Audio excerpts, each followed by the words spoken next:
정치권 소식 세한대 배종호 교수, 국민의힘 김동원 대변인입니다. 어서 오십시오. 네, 안녕하세요. 안녕하십니까.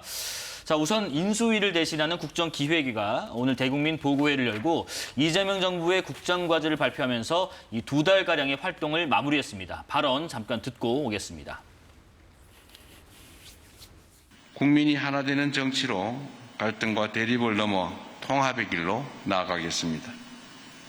세계를 이끄는 혁신 경제를 도모하여 그 결실을 모두와 함께 나눌 수 있도록 균형 성장을 추진할 것입니다. 국민의 삶을 지키는 기본이 튼튼한 사회를 구축하고 국익 중심의 실용 외교로 국제 무대에서 당당하게 국익을 지켜내겠습니다. 지금 국정기획위가 제시한 국정과제 중에서 이제 특히 1호 국정 목표로 국민이 하나 되는 정치를 거론하면서 개헌과 검찰 개혁 등을 꼽았습니다. 이게 지금 민생보다 좀 시급한 과제인 것인지 국정기획에 대한 대국민 보고 평가를 각각 들어보겠습니다. 먼저 배 교수님. 네. 네. 결국은 이게 다 민생으로 연결된다 이렇게 봐야 되겠죠. 3대 국정 원칙을 밝혔고 네. 그리고 5대 국정 목표를 밝혔습니다. 물론 뭐 어느 정부나 국정의 원칙과 목표를 제시를 하는데 네. 윤석열 정권에서 12.3 비상기업 내란으로 완전히 국정이 실종되고 외교까지도 파탄 상태, 안보까지도 파탄 상태이기 때문에 이번에 국정기획위에서 제시한 3대 국정 원칙 그리고 5대 국정 목표가 네. 좀 남다르게 전달이 됐다. 저는 개인적으로 이렇게 평가를 합니다. 네네. 3대 국정 원칙과 관련해서는 세 가지. 첫 번째로는 이제 경청과 통합. 이 부분과 관련해서는 윤석열 정권 3년 동안에는 전혀 경청이 없었죠. 통합이 없었죠. 자신에 대한 비판 세력들은 전부 반국가 세력으로 몰아가지고 척결의 대상으로 삼았고요. 네. 그리고 두 번째는 이제 공정과 신뢰와 관련해서도 윤석열 전 대통령 후보 시절에 공정, 정의 내세워서 정권을 잡았지만 공정은 완전히 실종이 됐죠. 검찰 권력 등 국가 권력기관을 내세워서 김건희 여사 비리를 은폐하고 방어하는 데 급급했기 때문에 그렇습니다. 그리고 실용과 성과와 관련해서는 역시 13 비상기업 내란으로 민생과 또 경제가 완전 파탄 상태, 네. 그리고 외교 안보도 파탄 상태에 이르렀다. 이렇게 평가하지 않을 수가 없고요.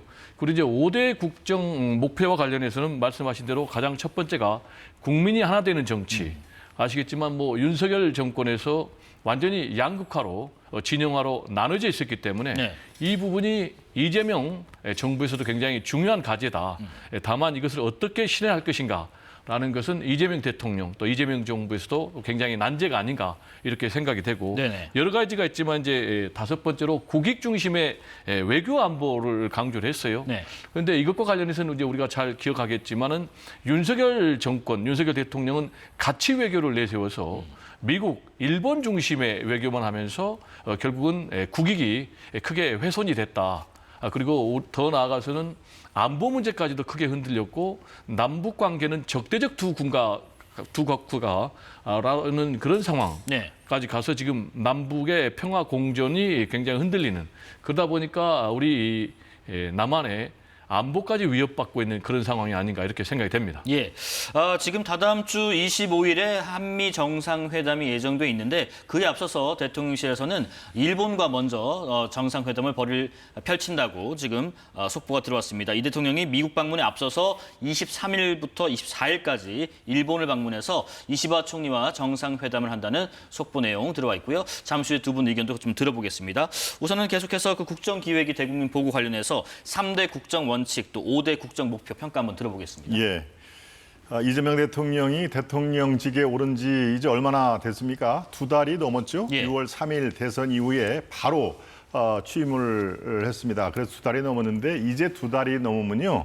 남 탓 이거는 조금 자제를 해야 됩니다. 이제 오롯이 내 탓이요. 우리 탓이다라는 게 선행이 돼야 책임 정치가 이루어질 거 아니겠습니까? 예. 아직도 2달이 지난 시점에서 윤석열 정부 지금 여기에 나온 그 국정 과제에 이거 보십시오. 3대 국정 원칙, 5대 국정 목표가 돼 있습니다만은 어느 하나 지금 민생과 직접적으로 연결이 돼 있는 거 글쎄요. 제가 과문한지 모르겠습니다만은 아무리 두세 번 얘기를 해도 우리 민생은 정말 힘들다는 거 이거 다 아실 겁니다. 아마 제가 이렇게 얘기하면 그 힘든 게 누구 때문이냐 또 그렇게 얘기를 할 것이요. 윤석열 전 대통령 탓 아니냐 이렇게 얘기를 조금 전에도 꺼내셨는데 이게 어떤 게 민생하고 연결이 되는 겁니까? 너무 두루뭉실하게 결국은 다 민생하고 연결이 된다. 정말 그렇습니다. 다음 주에 어떻게 살지, 다음 달에 우리가 뭘 먹고 살지를 지금 고민하는 게 바로 이 대한민국의 서민이자 중산층 아닙니까? 네. 그런데 너무 뜬구름 잡는 얘기를 강조를 하다 보니 바로 이렇게 두루뭉실한 얘기가 나옵니다. 자, 경청과 통합 저는 하나만 지적을 하겠습니다. 경청과 통합을 3대 국정원칙에 그것도 가장 먼저 내세웠지 않습니까? 도대체 어떤 게 경청이고 어떤 게 통합이라는 말입니까? 이게 허무개그 같이 저는 얘기를 드는 게 과연 저뿐만이겠습니까? 자, 이틀 전에 사면 그것도 8.15 광복절 올해가 80주년의 8.15 광복절입니다. 그런데 네. 어땠습니까? 딱 두 사람만 예를 들었습니다. 뭐 한 30명 얘기를 제가 꺼낼 수가 있습니다만은 입시 비리로 구속이 된 조국 전 의원이죠. 그리고 또 윤미향 전 의원은 어떻습니까? 이른바 위안부 할머님들의 그 후원금을 횡령하지 않았습니까? 그것을 자기 뭐 피부 마사지라든가요. 제가 다 말씀드리기도 어려운 사적 용도로 쓴 게 이미 공소장에 다 나와가지고 유죄 취지로 구조소에 있는 분들을 지금 그것도 80주년 광복절에 꺼내 주었습니다. 자, 지금까지의 야당, 국민의힘의 야당이나 시민단체들이 이것만은 안 된다라는 목소리를 아마 켜켜이 쌓아놓으면 한라산 높이보다 더 높이 올라갈 정도로 숱하게 오랜 시간 동안은 그렇게 제안을 하고 강조를 했는데요. 네. 이게 어떤 게 경청이고 어떤 게 통합입니까? 그들만의 통합. 그러니까 민주당과 우호 세력들만의 그리고 나를 대통령으로 만들어준 그런 지원 세력들의 보은 이 사면이다라고 얘기를 하면은 도대체 어떤 얘기를 할지 이재명 대통령에 직접 제가 대묻지 않을 수 없습니다. 네, 간략히만 좀 여쭤보겠습니다. 조금 전에 나왔던 그 속보 관련된 내용인데요. 올해가 또 말씀하신 것처럼 광복 80주년이고 또 한일 수교 60주년입니다. 방위를 해서 이재명 대통령이 이시바 총리와 어떤 부분에 대한 현안을 좀 주로 나누면 좋을지 한번 예상을 한번 들어보겠습니다. 네, 일단 뭐 미국을 앞서서 일본을 먼저 방문하고 그렇습니다. 한일 정상회담을 갖는다는 것 자체가 일본과의 관계에 굉장히 방점을 찍고 있다라는 것을 말씀드릴 수가 있겠고요. 네. 그리고 이미 이제 생산적인 미래 관계와 관련해서는 뭐 이시바 총리하고 또 이재명 대통령이 합의를 한 그런 상황이기 때문에 구체적인 결과가 어떻게 나올지는 좀 지켜봐야 되겠다라는 네. 말씀을 좀 드리고요. 네. 지금 이제 우리 대변인께서 국민의 통합이 아니라 그들만의 통합이다라고 얘기를 했는데요. 분명히 이번에 8.15 특별사면 대상에는 국민의힘 소속 의원이 3명이나 있다. 네. 조국 윤미향 전 의원에 대해서는 부정적인 얘기를 할 수가 있겠지만 그러면 이제 같은 우리가 무게로 똑같이 달아본다면 과연 조국 윤미향 전 의원에 대한 사면이 과연 더 부적절한지 아니면 국민의힘 소속 3인 구체적으로 얘기하면 정찬민 그리고 또 홍문종, 심학봉 이 세 사람의 의원의 특별 사면이 더 부적절한지는 국민의 눈높이에서 좀 살펴봐야 될 것 같은데 네. 조국 전 장관 같은 경우는 입시 비리는 굉장히 국민들 눈에서 보면 부적절합니다. 다만 정치 검찰의 표적 수사라는 부분을 배제할 수 없다. 그렇게 말씀드리는 이유는 당초에 검찰에서 사모펀드로 시작을 했는데 이거는 기소조차 못했다. 그래서 별건의 별건. 그래서 뭐 일가족을 거의 도륙하다시피 했기 때문에 검찰 개혁을 자초시키고 자신의 대권의 정적을 제거하기 위한 그런 표적 수사였다라는 비난도 받고 있고요. 예. 반면에 정찬민 전 의원 같은 경우는 용인시장 시절에요. 부동산 개발업자의 뇌물을 수억이나 받았습니다. 그래가지고 지금 감옥에 간 사람인데 이것이 과연 적절한 특별 사면인지 이 부분에 대해서는 문제 제기를 하지 않을 수가 없고 네. 그리고 홍문종 전 의원 같은 경우도 교비를 수십억을 횡령을 했습니다. 그래서 지금 옥살이를 하고 있는 상황에서 이분들 다 얼마 살지도 않았어요. 그런데 지금 특별 사면했단 말이에요. 그리고 또 심학봉 전 의원 같은 경우는 국회의원 시절에 정부 지원 사업을 선정하는데 거액의 뇌물을 받고 지금 감옥에 간 인물이거든요. 그렇다면 이분들은 한마디로 얘기하면 뇌물이라든지 또는 횡령이라든지 배임이라든지 이런 걸 받고 감옥에 간 완전히 파렴치범이에요. 조국 전 의원, 조국 전 대표하고는 비교할 수도 없는 네. 정말로 특별 사면에서는 안 될 인물들이 끼어 있다. 그리고 이걸 뭐 이재명 대통령이 알아서 한 것이 아니라 지금 뭐 국민의힘 송원석 비대위원장이 직접 요청을 한 것 아니겠습니까? 네. 그러면 남을 비판할 수는 있어요. 비난할 수도 있어요. 그러면은 자신의 손 자체가 깨끗해야 되는데 자신의 손은 더 더럽잖아요. 제가 짧게만 자, 그럼 반론을 이렇게 예. 좀 여쭤볼게요. 네, 네. 지금 두 분의 의견 들어봤는데 이틀 뒤에 네. 광복절에 열리는 이재명 대통령 그 취임식 성격의 국민 임명식에 국민의힘과 개혁신당이 불참한다고 결정을 했습니다. 이게 아까 말씀하신 것처럼 조국 전 대표 그리고 윤미향 전 의원 등이 광복절 특사 명단에 포함됐다는 것을 항의하는 취지인데 사회 통합을 위해서 특사 명단을 발표를 했는데 이게 오히려 분열과 파열음을 처음부터 일으키고 있다. 이런 지적이 있습니다. 당연합니다. 예, 사회 통합을 명분으로 내세웠죠. 네. 그리고 조금 전에 세 사람의 국민의힘에 추천한 사람 세 사람을 일일이 제목을 열거를 했는데 예. 제가 한 30명 정도 제목이 어떠한 파렴치범인가를 열거를 할까요?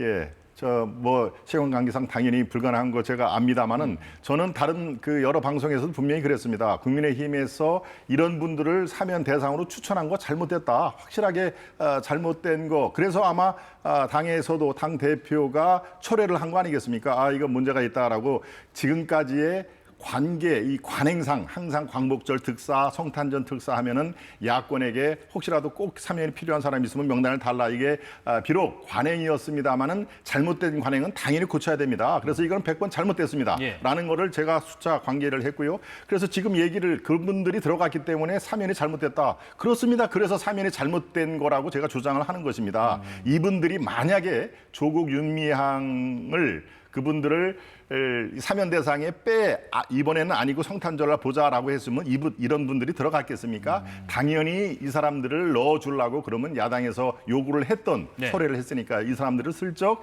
끼워 맞추기로 한 거 이거는 뭐 앞뒤가 당연히 꽤 맞는 얘기죠. 그러니까 잘못된 사면이라는 것을 인정을 하시는 방향으로 지금 가지 않았습니까? 그러니까 이번에는 정말 국민 눈높이에 맞지 않는 그래서 오히려 사회 통합보다는 사회 분열에 그런 기름을 부었다 이렇게 저는 분석을 하는 것입니다. 자, 지금 이제 이런 관련된 비판이 당 내부에서 일부 나왔습니다. 예를 들면 이현주 민주당 최고위원이 이런 글을 어제 하나 올렸는데 광복절 특사가 정치적 이해관계의 소산으로 비춰질 수 있는 점이 좀 안타깝다.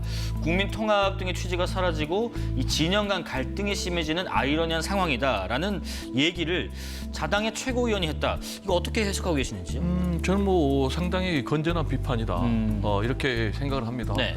과연 윤석열 대통령 시절에 국민의힘 내부에서 이런 비판의 목소리가 있었을까요?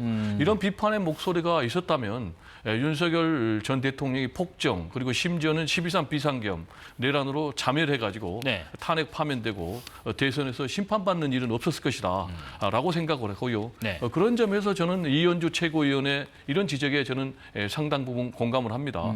지적을 하셨지만 네. 이 사면 문제라는 것은 결국 국민 통합 차원에서 이루어져야 되는데 결과적으로 지금 통합보다는 통합을 저해하는 그런 부분도 없진 않다라는 좀 말씀을 드리고요. 네. 또 아까 제가 말씀드렸지만 3인의 국민의힘 전 소속 의원들은 파렴치범들입니다.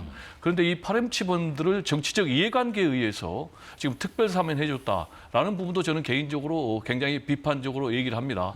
따라서 이런 부분에 대해서 비판을 넘어서 그럼 이제 대통령의 특별 사면권은 헌법이 보장한 고유의 권한인데 과연 지금의 제도가 맞느냐라는 근본적인 좀 우리 고민을 우리 사회가 해봐야 된다. 근본적인 고민. 라는 것과 관련해서 예. 지금 이현주 최고위원이 사면 요건 또 그리고 심사제도 개혁 이 부분과 관련해서 우리가 근본적으로 한번 고민해보자. 그래서 국회 차원에서 특위를 좀 만들어보자. 저는 이건 굉장히 좀 공감을 하고요. 네. 그다음에 동시에 이런 부분도 지적을 했어요.